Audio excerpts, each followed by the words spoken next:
तरी कमी होती. हो, त्यामुळे कदाचित खडकाचा अंदाज आला नसावा. पण तुम्ही म्हणालात तसं आधुनिक नॅव्हिगेशन सिस्टीम असताना असं होणं आश्चर्यकारक आहे. त्यामुळे चौकशीनंतरच खरं कारण समोर येईल.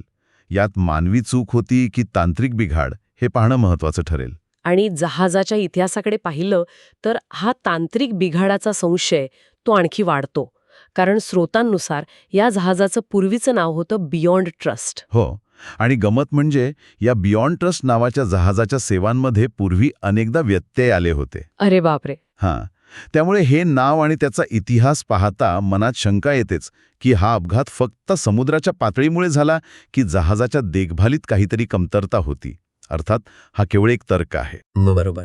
तोपर्यंत जहाजाचा कॅप्टन आणि काही कर्मचारी जहाजावरच थांबणार आहेत, जोपर्यंत भरती आल्यावर त्याला बाजूला काढलं जात नाही. तर एकूणच ही एक मोठी विरोधाभासाने भरलेली घटना आहे.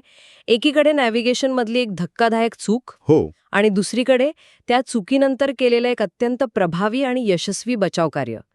यातून हेच दिसतं की भूतकाळातल्या चुकांमधून शिकून एक मोठी व्यवस्था स्वतःला कसं सुधारू शकते. अगदी. आणि जाता जाता ऐकणाऱ्यांसाठी एक विचार करा की जेव्हा एखादी व्यवस्था आपल्या इतिहासातील सर्वात मोठ्या अपयशातून शिकते आणि यशस्वी होते, तेव्हा लोकांचा सुरक्षा नियमांवरचा विश्वास वाढतो की कमी होतो? म्हणजे बचाव कार्य यशस्वी झाला म्हणून आत्मविश्वास वाढतो की मुळात असा अपघात झालाच कसा या विचाराने तो डळमळीत होतो?